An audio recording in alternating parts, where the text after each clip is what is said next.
اللهم صل على سيدنا ومولانا محمد. السلام علیکم ورحمۃ اللہ وبرکاتہ. الحمد للہ رب العالمین. نحمده ونستعینه ونستغفره ونؤمن به ونتوکل علیہ ونعوذ باللہ من شرور انفسنا ومن سیئات اعمالنا. من يهد الله فلا مضل له ومن يضلله فلا هادي له. ونشهد أن لا إله إلا الله وحده لا شريك له. ونشهد أن سيدنا ونبينا ومولانا محمدا عبده ورسوله. أما بعد فأعوذ بالله من الشيطان الرجيم. بسم الله الرحمن الرحيم. والسابقون الأولون من المهاجرين والأنصار والذين اتبعوهم بإحسان رضي الله عنهم ورضوا عنه. أعد لهم جنات تجري تحتها الأنهار خالدين فيها أبدا. ذلك الفوز العظيم. قال النبي صلى الله عليه وسلم: الله الله في أصحابي، الله الله في أصحابي، لا تتخذوهم من بعدي غرضا، فمن أحبهم فبحبي أحبهم، ومن أبغضهم فببغضي أبغضهم، ومن آذاهم فقد آذاني، ومن آذاني فقد آذى الله. وقال النبي صلى الله عليه وسلم: من سبني فاقتلوه، ومن سب أصحابي فجلدوه، أو كما قال عليه الصلاة والسلام، وسلم تسلیما کثیرا کثیرا. معزز سامعین کرام، بزرگان دین، نوجوانان ملت، جیسا کہ میں نے گزشتہ جمعہ ایک اہم موضوع پر بات شروع کی، اور میں نے گزشتہ جمعہ وعدہ بھی کیا تھا کہ ایک بدعت جو ہزاروں سال سے، سووں سال سے چلی آ رہی ہے، مسلمان اس بدعت کو، اس شرک کو عبادت سمجھ بیٹھا ہے. آخر اس کی وجہ کیا ہے اور اس کی تاریخ کیا ہے؟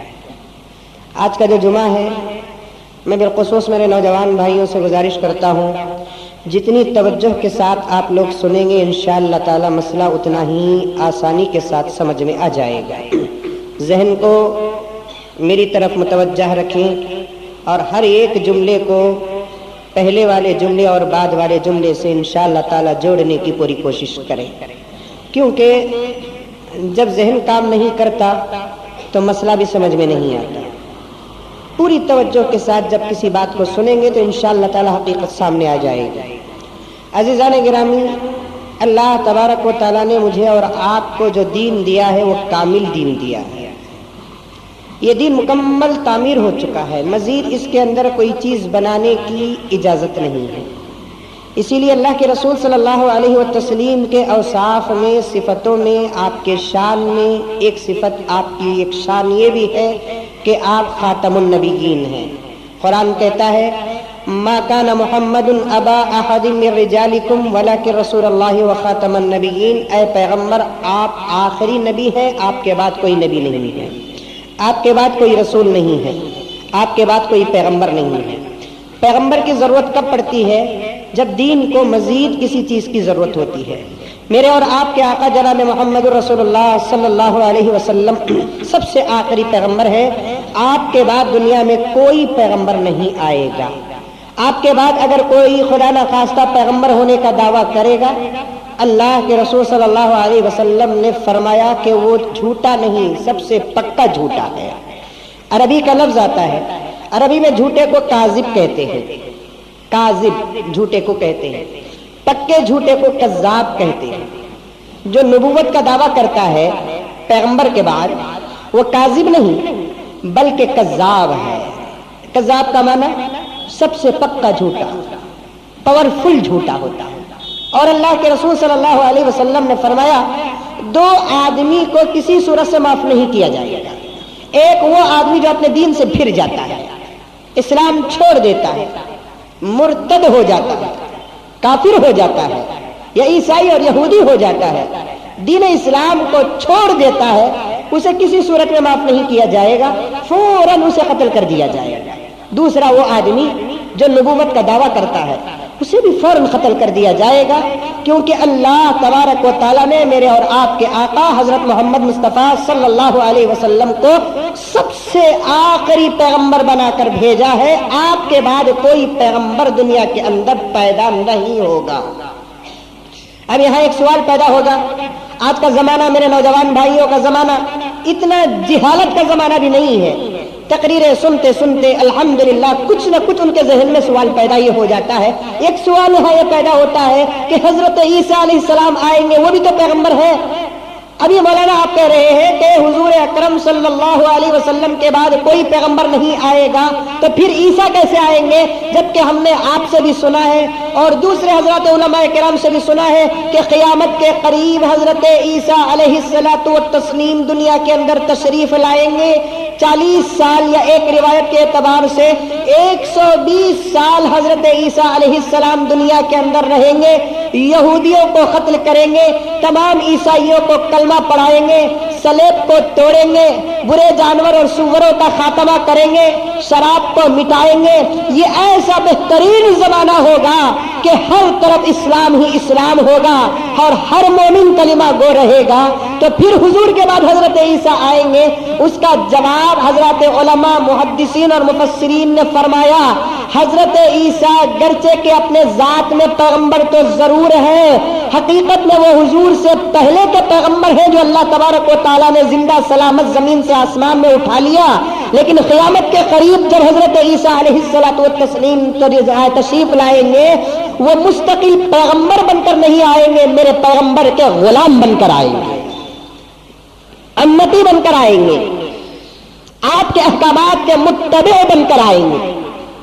اسی لیے دمشق کی جامعہ مسجد میں حضرت عیسیٰ علیہ السلام اتریں گے آسمان سے 2 فرشتوں کے سہارے، ادھر ایک فرشتہ رہے گا، ادھر ایک فرشتہ رہے گا۔ دمشق کی جامعہ مسجد میں مغرب کے وقت حضرت عیسیٰ علیہ السلام اتریں گے، مؤذن کو اور امام کو معلوم ہو جائے گا کہ عیسیٰ علیہ السلام نازل ہو چکے ہیں، اتر چکے ہیں۔ مغرب کا وقت ہوگا، حضرت عیسیٰ علیہ السلام مغرب کی نماز ادا کرنے کے لیے دمشق کی جامعہ مسجد کی پہلی صف میں آ کر کھڑیں گے۔ امام صاحب پہچان لیں گے کہ یہ حضرت عیسیٰ ہے۔ جب نزا ہو جائے گی، امام صاحب حضرت عیسیٰ علیہ السلام سے عرض کریں گے کہ اے عیسیٰ تم نماز پڑھاؤ، ہم پیچھے نماز پڑھیں گے۔ حضرت عیسیٰ علیہ السلام کہیں گے میں اس وقت نماز پڑھانے کے لیے نہیں آیا بلکہ حضور کے غلام کے پیچھے نماز پڑھنے کے لیے آیا۔ یہ امت محمدیہ کی شان ہے۔ بہرحال عرض کرنا ہے مجھے کہ آخری پیغمبر ہے اللہ کے رسول، آپ کے بعد کوئی پیغمبر دنیا کے اندر نہیں آئے گا۔ جو بھی اپنے نبوت کا اعلان کرے گا یا دعویٰ کرے گا، ایک مسلمان کا فرض بنتا ہے وہ ڈائریکٹ نان اسٹاپ اگر جنت کو جانا چاہتا ہے تو ایسے مدعی نبوت اور جھوٹے رسول کو سب سے پہلے جہنم پہنچا دے، یہ جنت پہنچ جائے گا۔ میں اس لیے عرض کر رہا ہوں کہ پیغمبر علیہ الصلوۃ والتسلیم آخری ہے، آپ کے بعد کوئی نبی آنے والا نہیں، کوئی رسول آنے والا نہیں۔ اسی لیے اللہ کے رسول علیہ الصلوۃ والتسلیم نے فرمایا، اللہ تبارک و تعالیٰ نے ایک عمارت تعمیر کی، بلڈنگ بنایا، اس بلڈنگ میں تمام چیزیں تو لگ چکی ہے لیکن ایک اینٹ باقی تھی۔ وہ اینٹ دراصل کوئی اور نہیں، میں ہی ہوں۔ وہ پوری عمارت انبیاء کا گھر تھا، اس انبیاء کے گھر میں ایک اینٹ کی جو کمی تھی وہ دراصل میری کمی تھی، میری وجہ سے پورے نبوت کا گھر تعمیر ہو گیا۔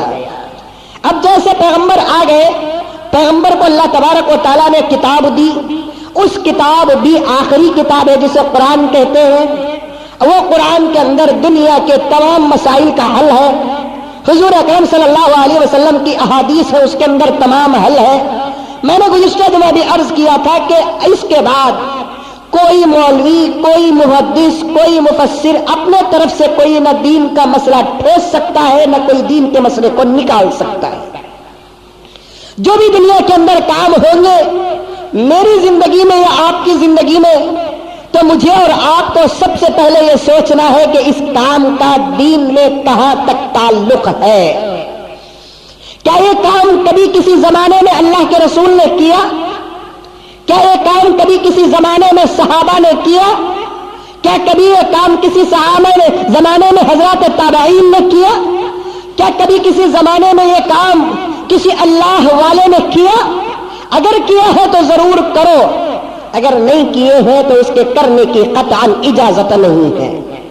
وہ اسے کام کو یا تو شرک کہتے ہیں یا تو بدعت کہتے ہیں. دونوں کی ایک چھوٹی سی مثال دے کر میں اپنی بات کو آگے بڑھاؤں. شرک جیسے قبر کی پوجا، پتھر کی پوجا تو کفر ہے. قبر کی پوجا، کسی اللہ والے کے مزار کے پاس جا کر اپنے سر اور ماتھے کو ٹیکنا، اسے کہتے ہیں شرک. صحابہ 1,80,000 صحابہ کے زمانے میں حضور کا انتقال، اور حضور سے بڑھ کر دنیا کے اندر کوئی قابل تعظیم شخصیت نہیں. صحابہ نے اپنے ہاتھوں سے حضور اکرم صلی اللہ علیہ وسلم کو قبر کے حوالے کیا. 300 سال تک حضور کے زمانے کے بعد صحابہ کا سلسلہ باقی رہا. خدا کی قسم 1,80,000 یا 24,000 صحابہ میں کسی نے بھی حضور کے قبر کے سامنے سجدہ نہیں کیا. جب حضور کے قبر کے سامنے سجدہ نہیں ہوا تو پھر میرے دوستو ولی کے قبر میں سجدہ کیسے ہوگا؟ غوث کے قبر میں سجدہ کیسے ہوگا؟ خطب کے قبر میں سجدہ کیسے ہوگا؟ جب اللہ والوں کے قبر میں سجدہ جائز نہیں ہے تو چور، ڈکیٹر، حرامی، لچھا، لفنگا اگر مر جائے اور اس کی قبر پہ چراغا ہو، گنبد بنا دیا جائے تو پھر اس کے قبر میں سجدہ کیسے جائز ہوگا؟ اسے کہتے ہیں شرک. شرک کی ایک ادنا مثال، چھوٹی مثال، ایک مثال میں دے دیا، ورنہ تفصیل ہے کبھی عرض کروں گا میں آپ کو. دوسری بدعت. بدعت کیسے کہتے ہیں؟ جس کام کو اللہ کے رسول صلی اللہ علیہ وسلم نے نہیں کیا، صحابہ نے نہیں کیا، اور وہ کام دیکھنے میں اچھا نظر آتا ہے، اس کا اشارہ اللہ کے رسول کے زمانے میں یا صحابہ کے زمانے میں نہیں ملتا، اور اس میں ایسے ایسے عقائد آ گئے، ایسے ایسے مسائل آ گئے کہ وہ مسائل اور وہ عقائد قرآن اور حدیث کے مسائل اور عقائد سے ٹکراتے ہیں، اور اس کام کو ایک مسلمان دین کا ایک اہم حصہ سمجھتا ہے تو اسے کہتے ہیں بدعت. ارے بات سمجھ میں؟ مثلا 11ویں کرنا. 11ویں کرنا کیا ہے؟ یہ 11ویں حضور کے زمانے میں 11ویں تھی نہیں، صحابہ کے زمانے میں 11ویں تھی نہیں.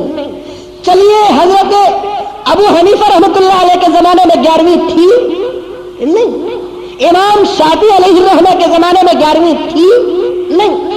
اور نیچے اتر کر بات کریں کہ جس کے نام پر 11ویں کی جاتی ہے، یعنی امام شیخ عبد القادر جیلانی رحمۃ اللہ علیہ، ان کے زمانے میں بھی 11ویں نہیں تھی. ایک ثبوت پیش کرے، ایک دلیل دے، ایک حوالہ پیش کرے. ان کے زمانے میں بھی 11ویں نہیں تھی. کسی زمانے میں کسی بڑھیا نے شروع کر دیا تو اسے لے کر 11ویں کو اتنا اہم سمجھا کہ نماز چھوڑ دیے تو چھوڑ دیے، اماں کی قسم 11ویں نہیں چھوڑی. نماز چھوڑنے سے اتنا ڈر نہیں. ارے میں نماز نہیں پڑھا نا کیا ہوگا کہ میرا، قرآن نہیں پڑھا نا کیا ہوگا کہ میرا، اتنا نہیں ڈرتا مسلمان. 11ویں نہیں کریا نا یہ میرا سال کیسا گزرتا کہ نہ. سوچ رہا ہے پریشان ہول ڈرتا، نماز نہیں پڑھا نا اللہ مجھے غلط کر ڈالیں گا، روزہ نہیں رکھا اللہ مجھے کیا کریں گا، قرآن نہیں پڑھا اللہ مجھے کیا کرے گا، داڑھی منایا کیا کرے گا، آنکھوں سے ٹی وی دیکھا، زنا کیا، زبان سے گالی دیا، پیٹ میں حرام روٹیاں چاول سب کھایا، اللہ مجھے کیا کرے گا. یہ ڈر نہیں ہوتا. اگر 11ویں نہیں کرتا ہے تو مسلمان ڈر جاتا ہے.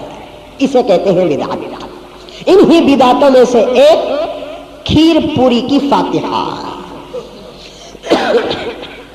کس کی فاتحہ؟ کھیر پوری کی فاتحہ. یہ بالکل نازک مسئلہ، غور سے سنیں. یہ شروع کب ہوا، اس کو کس نے شروع کیا اور کیوں شروع کیا؟ یہ تین باتیں ہیں. یہ شروع کب ہوا، کس نے شروع کیا اور کیوں شروع کیا؟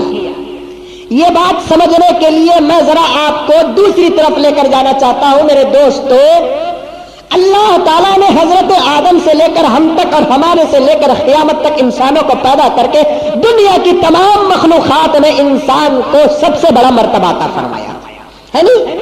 انسان سردار، انسان حاکم، انسان کمانڈر، انسان وائس آف اللہ، انسان نائب رسول، انسان نائب خدا، خلیفہ خدا ہے. اب پورے انسانوں میں سب انسان برابر نہیں ہے. کس کا مرتبہ کسی سے کچھ آگے پیچھے ہوتا ہے. ان بھری انسانی کائنات میں اللہ تبارک و تعالیٰ نے سب سے پاک و پوتر جو جماعت بنائی ہے وہ حضرات انبیاء کی جماعت ہے.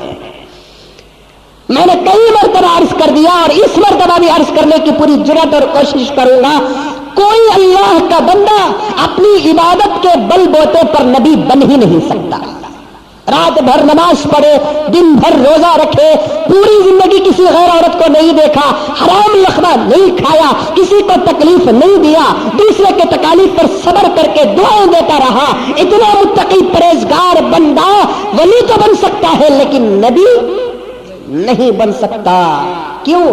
نبی بنانے والی ذات اللہ کی ہے، اور اللہ تعالیٰ کسی کے عمل کے صدقے میں کسی کو نبی نہیں بناتے، کسی کے صورت کے صدقے میں نبی نہیں بناتے، کسی کے دولت کے صدقے میں ہمیں نبی نہیں بناتے. اللہ تعالیٰ جسے نبی بناتے ہیں وہ اپنے فضل سے بناتے ہیں، اور وہ نبی بنانے کا کام اللہ تعالیٰ ختم کر دیتے ہیں.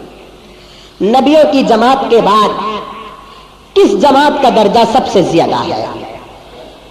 اب یہاں سوال، آدم کی بھی امت گزری ہے، نوح کی بھی امت گزری ہے، موسیٰ کی بھی امت گزری ہے، عیسیٰ کی بھی امت گزری ہے، ابراہیم کی بھی امت گزری ہے، نوح کی بھی امت گزری ہے، ایوب کی بھی امت گزری ہے.